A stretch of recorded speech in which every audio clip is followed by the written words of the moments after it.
Bonjour Madame la Ministre, merci de passer par France Info ce matin. Alors si j'ose dire, vous êtes un peu la ministre de la semaine, tant les actualités autour du numérique, un peu moins de l'IA, mais en tout cas du numérique, ont peuplé nos journaux d'information, a commencé bien évidemment en tout début de semaine. L'interdiction des réseaux sociaux aux moins de 15 ans, alors on en parle depuis très très longtemps.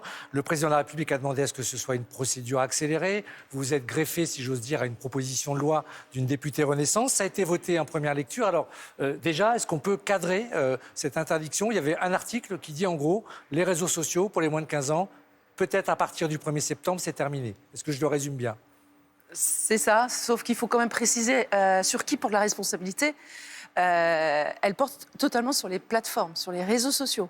Dorénavant, et nous l'espérons dès la rentrée 2026, d'où la procédure accélérée, ce sont les réseaux sociaux qui auront obligation de vérifier l'âge des personnes qui arrivent pour s'inscrire sur leur plateforme. Et cet âge minimum ou maximum, c'est 15 ans. Donc, c'est à la fois une volonté de protéger nos mineurs qui sont enfermés dans des algorithmes par des plateformes peu scrupuleuses, et puis surtout de protéger, de les limiter à la dépendance, à l'addiction, voire même à des comportements destructeurs qui peuvent aller jusqu'au suicide. Donc c'est quelque chose qui est une très belle avancée, qui est la première étape à l'Assemblée nationale, sachant que quand je suis arrivée ministre, le président de la République et le Premier ministre m'ont demandé de préparer un texte, et c'est bien la version du gouvernement qui a été votée à l'Assemblée nationale lundi. Oui, vous avez utilisé ce véhicule législatif, mais avec le texte du gouvernement, pour que ça puisse aller plus vite. Mais quand vous me parlez de cette interdiction, l'un de vos collègues d'Horizon avait proposé en 2023 un texte qui n'a pas pu être appliqué parce qu'il n'était pas conforme à la réglementation européenne. Donc quand vous me dites que c'est la responsabilité des plateformes, est-ce que vous êtes sûr aujourd'hui, quand le texte sera voté, de pouvoir revenir en disant c'est applicable, ou est-ce que ça, c'est pas juste de la communication politique? Alors, la communication politique, on ne peut pas se le permettre sur les sujets aussi importants que la protection des mineurs. C'est un travail que j'ai fait non seulement en relation avec les parlementaires, dont Laure Miller, mais également la Commission européenne. Il est vrai, vous avez raison, aujourd'hui, la réglementation du numérique de manière générale, ça se passe à Bruxelles. Et donc, il faut être conforme et totalement dans la ligne de la réglementation européenne. C'est ce que nous avons fait depuis 3 mois et demi.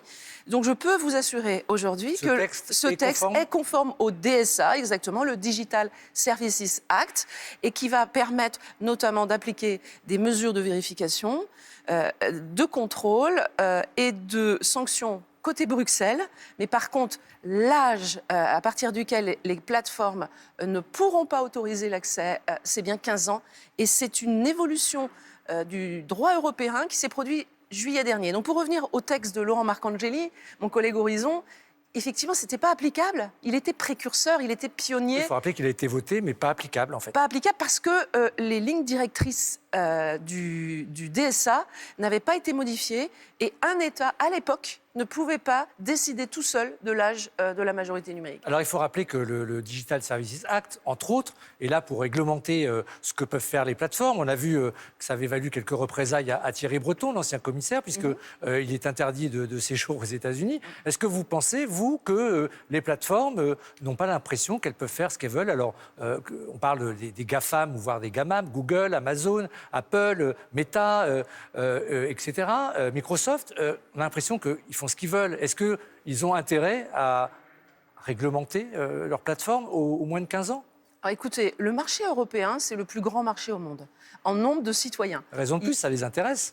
Exactement, ils ont des enjeux financiers, et on sait que le modèle économique des grandes plateformes, c'est l'argent.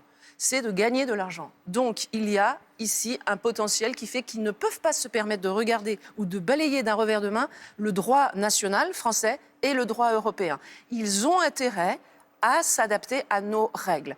Et par ailleurs, si auparavant on était peut-être finalement non pas passif, mais on n'osait peut-être pas aller à la confrontation, cette période est terminée. Cette période est terminée. On l'a vu avec Chine, on le voit avec une enquête contre TikTok au niveau européen. Tout non-respect, tout abus concernant la protection de nos citoyens européens par les plateformes et par les réseaux sociaux sera systématiquement contré par nous, déjà, le gouvernement, mais aussi par l'ARCOM, par des enquêtes judiciaires qui pourront aller jusqu'à des amendes. Que ce soit au niveau Europe, ça peut quand même représenter, on l'a vu avec X, au maximum 6% du chiffre d'affaires en termes d'amende.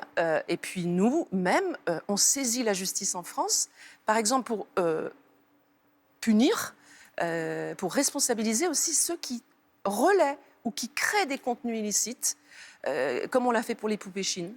Et comme on le fera également pour des gens qui relaient des informations illicites, ça peut aller jusqu'à 3 ans d'emprisonnement et 75 000 € d'amende. Alors, dernière question sur ce sujet-là. Tout le monde dit que c'est très simple de contourner les interdictions par un système de réseau privé virtuel qu'on appelle VPN.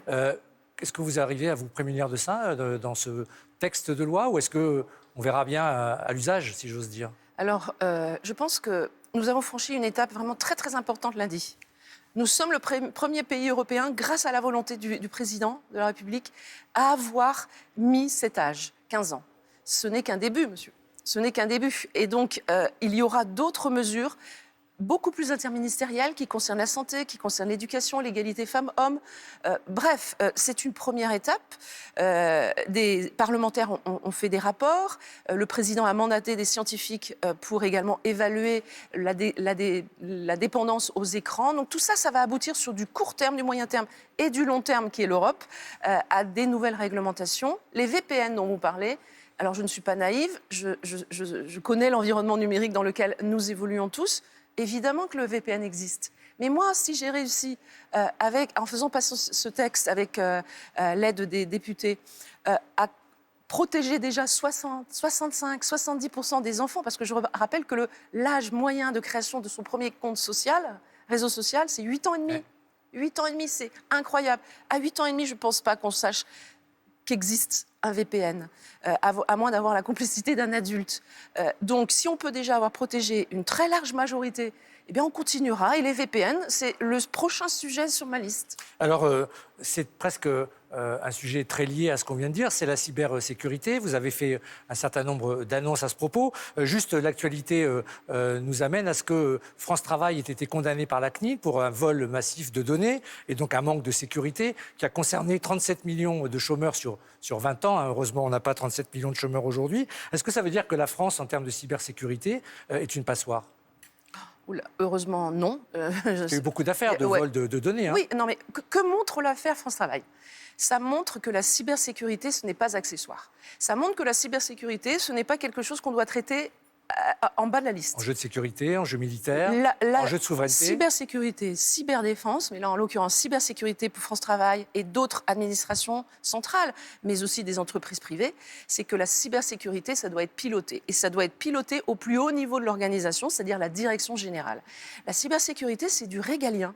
C'est comme si finalement vous laissiez, si vous ne vous en occupez pas, c'est comme si vous laissiez votre entreprise ouverte aux 4 vents, sans clôture, porte ouverte, et on peut entrer dans l'entreprise pour aller voir comment ça se passe à l'intérieur. Vous voulez dire que c'est transversal au niveau gouvernemental? C'est absolument essentiel, c'est stratégique la cybersécurité, et donc à Bordeaux hier, entouré de tout l'écosystème cybersécurité de France, donc que ce soit l'ANSSI, que ce soit le ComCyber du ministère de l'Intérieur, que ce soit cybermalveillance.gouv.fr et bien d'autres, et les CCIRT, c'est-à-dire des centres de réponse et de protection en région.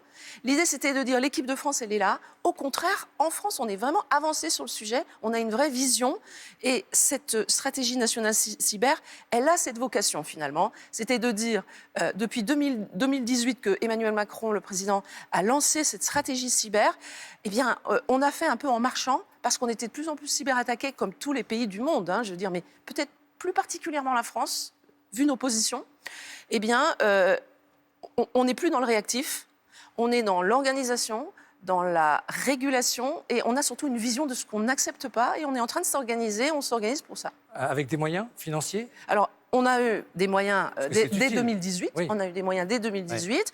Là, il vous a pas échappé que le budget, pour l'instant, n'a pas encore atterri. échappé, Si ce n'est pas encore le cas, c'est dans quelques jours. On a des budgets ciblés. Et puis, comme c'est un enjeu stratégique, ça fait partie des dépenses, je dirais, pour la sécurité des Français qui n'est pas négociable, d'une certaine manière. Alors bien sûr, tout ça pose des questions de souveraineté numérique et on aura l'occasion d'en reparler. Je voudrais qu'on aille sur un sujet de politique intérieure. Je le disais, vous appartenez à Horizon. Vous avez, paraît-il, un candidat à la présidentielle, Édouard Philippe. Est-ce que c'est pas difficile d'être à la fois dans un exécutif et proche d'Édouard Philippe lorsqu'on dit que le président de la République actuelle doit partir ? Alors, effectivement, je fais partie du parti Horizon. Vous avez fait le choix d'entrer au gouvernement. J'ai fait le choix, avec l'accord d'Édouard Philippe, de rentrer dans le gouvernement, mais je suis rentrée pour un homme, pour un projet qui est celui porté par Sébastien Lecornu. Sébastien Lecornu, je le connais très bien. J'ai travaillé avec lui à la Commission de la Défense et au-delà sur différents sujets. C'est un homme fiable, c'est un homme qui a une vision, c'est un homme qui représente à mes yeux ce qui est important dans le temps qui est le temps présent pour la France, la stabilité et le compromis. Et il le prouve chaque jour. Donc moi, je suis très, très fière de faire partie de son équipe. De la même manière que je soutiens Édouard Philippe parce que sa vision, qui est le temps d'après, celui de la présidentielle. Mais moi, pour l'instant, j'ai une mission. Je suis absolument concentrée sur cette mission. Et donc, je dirais que pour l'instant, et ce sera le cas jusqu'au bout, mes yeux sont tournés vers l'intérêt des Français dans le présent. C'est votre version du en même temps et merci de l'avoir précisé ce matin sur notre plateau et bonne chance pour tous ces projets sur le numérique. Merci et beaucoup. Bonne journée à vous. Merci, bonne journée.